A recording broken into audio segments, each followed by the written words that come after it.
तो ठीक है बच्चों, अभी हम आपके साथ डिस्कस कर रहे थे कुछ क्वेश्चंस के साथ एक्सरसाइज 13 में। तो एक्सरसाइज 13 के बच्चों हम लोग कुछ मेन क्वेश्चंस अभी आपके साथ डिस्कस कर देते हैं। सबसे पहले आप ये क्वेश्चन नंबर ये वाला देखिएगा। ये वाला जो क्वेश्चन है बच्चों, ये आपके मॉड्यूल में ऑलरेडी गिवन है। अगर आप इस क्वेश्चन को देखेंगे तो ये क्वेश्चन नंबर 5th में आपको मिल जाएगा, ठीक है, पेज नंबर 32 पे। तो सबसे पहले बच्चों, अगर आपके पास इस तरह का क्वेश्चन है और आपको इस तरह का क्वेश्चन दिया गया है करने के लिए जिसमें मॉड का कॉन्सेप्ट भी यूज हो रहा है, तो बच्चों जब मॉड का कॉन्सेप्ट यूज होता है तो मॉड के कॉन्सेप्ट में आपको कुछ बातें समझनी होती हैं। तो उन बातों को समझने के लिए आप स्क्रीन पे देखिए बच्चों किस तरह से करना है। सबसे पहले बच्चों, यहाँ पे मॉड लगा किस पे है? यहाँ पे मॉड लगा है x-4 पे। तो मैंने आपको क्या समझाया था कि कभी भी मॉड आपको नजर आए तो मॉड की ओपनिंग के लिए मॉड के अंदर के नंबर को हम 0 कर देते हैं और फिर एक्सप्लेन करते हैं। अगर हम x 4 से बड़े डालेंगे, क्योंकि इसका क्रिटिकल पॉइंट 4 है, अगर हम 4 से बड़े x डालेंगे तो मॉड पॉजिटिव साइन से ओपन होगा और 4 से छोटे x डालेंगे तो मॉड नेगेटिव साइन से ओपन होगा। क्या ये बात सबको क्लियर है? यस और नो कमेंट सेक्शन में लिखिए।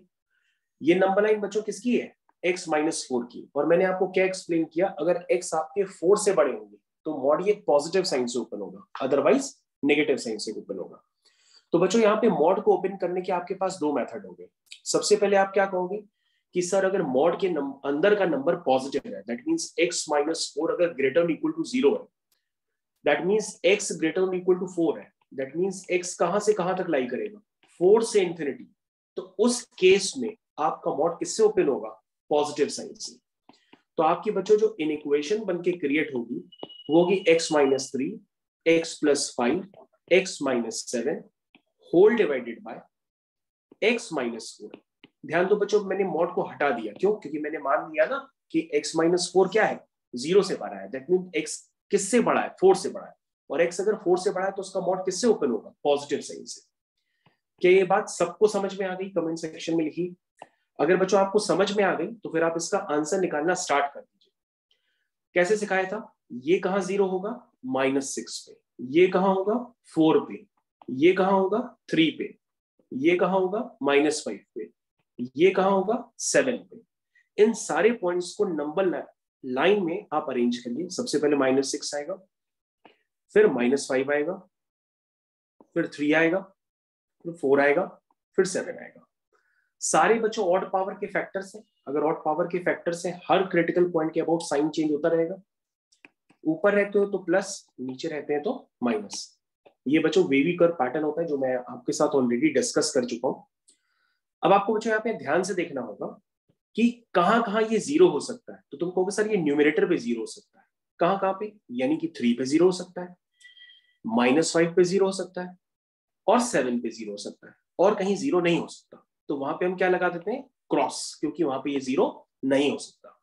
क्योंकि डिनोमिनेटर 0 हो गया तो ये अनडिफाइंड हो जाएगा।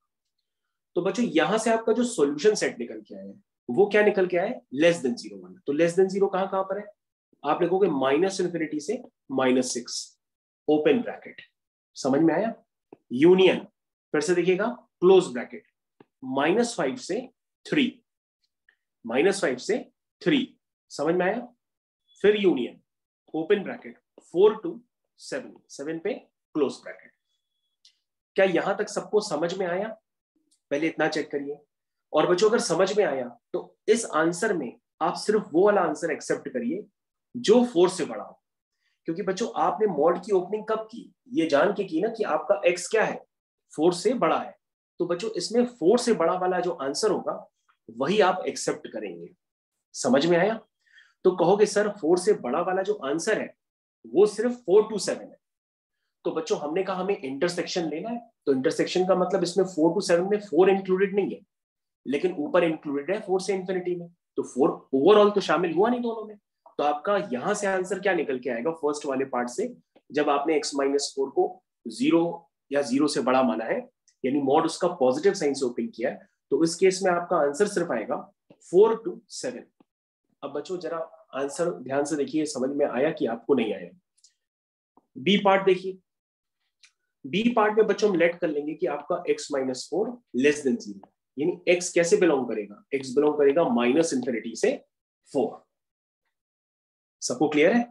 अब बच्चों x माइनस 4 लेस देन 0 है, तो उसका मॉड कैसे ओपन होगा? मॉड उसका नेगेटिव साइन से ओपन होगा। तो हम ओपन करते हैं बच्चों, यहाँ पर ध्यान से देखिएगा, मैं लिखने जा रहा हूँ x minus 3 x plus 5 x minus 7 whole divided by, ध्यान दीजिएगा, x प्लस 6 मॉड बच्चों अगर नेगेटिव साइन से ओपन होगा तो x माइनस 4 को अगर हम नेगेटिव साइन के साथ ओपन करेंगे तो ये 4 माइनस एक्स हो जाएगा। क्लियर है? क्या हो जाएगा? 4 माइनस एक्स। अब बच्चों कहोगे कि सर आप इसको सॉल्व करेंगे, लेकिन सर इसमें वेवी कर्व पैटर्न तो तभी एप्लीकेबल होगा जब हमारे पास x का कोफिशिएंट क्या हो? पॉजिटिव हो। तो हम इसमें क्या मल्टीप्लाई करेंगे? कमेंट सेक्शन में लिखिए, क्या मल्टीप्लाई करेंगे? लिखा कमेंट सेक्शन में वीडियो को पॉज करके, माइनस मल्टीप्लाई करेंगे ताकि x का कोफिशिएंट क्या हो जाए? पॉजिटिव हो जाए। और माइनस मल्टीप्लाई करने पर इन इक्वेशन का साइन रिवर्स हो जाता है। तो बच्चों हम इसको सॉल्व करेंगे, सारे पॉइंट्स को नंबर लाइन में इंक्रीजिंग ऑर्डर में अरेंज करेंगे। तो ये कहां जीरो होगा बच्चों? अगेन सारे वही क्रिटिकल पॉइंट है, आप फिर से अरेंज कर लीजिए। -6 -5, ठीक है, 3 4 7। चलिए बच्चों, सारे ऑड पावर के फैक्टर्स हैं तो लगातार साइन चेंज होते रहेंगे। आप इस तरह से वेव बना लीजिए, plus minus plus minus plus minus. अब बच्चों इसमें कौन सा आंसर चाहिए, जरा ध्यान से देखिएगा। जो क्या हो, 0 से बड़ा हो। और 0 कहां पर हो सकता है? वो सारे पॉइंट्स भी आप ले लीजिए। तो आप कहोगे सर ये 0 हो सकता है कहां कहां पे? -5 पे। और कहां हो सकता है? 3 पे। और कहां 0 हो सकता है? 7 पे। बाकी बच्चों डिनोमिनेटर को तो हम 0 कर ही नहीं सकते। तो हमारा सॉल्यूशन सेट ग्रेटर देन 0 वाला हुआ। वो क्या निकल के आया बच्चों? या -6 से -5, ठीक है, union 3 to 4 union 7 to infinity. ये बच्चों आपका सॉल्यूशन सेट निकल गया। लेकिन बच्चों ये सॉल्यूशन सेट कब निकला है? जब आपने बी केस को लेट किया, यानी कि मॉड आपका नेगेटिव साइन से ओपन हुआ है। वो कब हुआ था? जब आपने x को 4 से छोटा लिया था। तो बच्चों आप इसमें देखो कि 4 से छोटे वाले रीजन में जब हम इंटरसेक्शन पॉइंट लेंगे तो आपके पास कितना आंसर इसमें एक्सेप्टेबल होगा। तो तुम कहोगे सर इस सेकेंड वाले केस में सर ये वाले ए वाले पार्ट का आंसर था, बी वाले पार्ट में जो 4 से छोटे वाले रीजन में आंसर एक्सेप्ट होगा सर वो होगा -6 से -5 यूनियन 3 to 4। इतना ही तो आंसर एक्सेप्ट होगा जो 4 से छोटा वाला रीजन होगा। अब बच्चों आप ए आंसर ले चुके हो, बी आंसर भी निकाल चुके हो। जब ए आंसर और बी आंसर आ जाएगा तो हम उसका क्या लेंगे फाइनली? यूनियन। क्या लेंगे फाइनली? यूनियन। तो बच्चों आपका फाइनल आंसर क्या आएगा? फाइनल आंसर जरा चेक करिए सभी बच्चे, अपनी कॉपी ओपन करिए, मॉड्यूल ओपन करिए और उसमें फाइनल आंसर जरा चेक करिए अपने मॉड्यूल से। यानी कि 5th क्वेश्चन का आ रहा है आंसर -6 से -5 यूनियन 3 to 4 यूनियन 4 to 7। तो बच्चों आपका आंसर बिल्कुल सही निकल करके आ रहा है। इसको आप मॉड्यूल से भी चेक करिए और अपने आंसर को फाइनली मार्क कर दीजिए। तो ये बच्चों आपका फाइनल आंसर निकल करके आ गया। इस क्वेश्चन को बच्चों चेक कर लीजिएगा प्रॉपर तरीके से। मैंने पूरा क्वेश्चन आपको बहुत अच्छे से समझा दिया है। फिर भी अगर आपको डाउट हो तो आप दोबारा हमसे अलग से पूछ सकते हैं। आई थिंक सभी बच्चों को बहुत अच्छे से क्लियर है। क्लियर है बच्चों सभी को? बच्चों ये दूसरे क्वेश्चंस के भी सॉल्यूशन है जो मैं आपको स्क्रीन पे इंडिकेट कर रहा हूं। अगर आप ये सॉल्यूशन देखना चाहें तो आप ये सॉल्यूशंस भी देख सकते हैं। ये सारे क्वेश्चंस के सॉल्यूशन क्वेश्चन नंबर 5 के। तो क्वेश्चन नंबर 5 के जितने भी सॉल्यूशंस हैं वो आपको सारे स्क्रीन पे नजर आ रहे हैं। कुछ क्वेश्चंस मैंने आपको कर रखे हैं जिनको मैं ऑलरेडी क्लास में एक्सप्लेन कर चुका हूं। तो अगर आप देखना चाहें तो देख सकते हैं, ठीक है। तो बच्चों मैं अभी आपके साथ कुछ और क्वेश्चंस भी डिस्कस कर देता हूं, आप हमारे साथ बने रहिए। चलिए तो बच्चों नेक्स्ट क्वेश्चन की तरफ अब हम लोग चलने वाले। देखिए नेक्स्ट क्वेश्चन, आई थिंक आप लोग सब रेडी है नेक्स्ट क्वेश्चन के लिए। देखिए नेक्स्ट क्वेश्चन हम लोग स्टार्ट करते हैं। The next question is 9th part. तो 9th पार्ट में क्या लिखा है? क्वेश्चन नंबर 5 9th पार्ट, उसमें लिखा है 2x + 3 4 - 3x whole cube x - 4 less than equal to 0 whole divided bye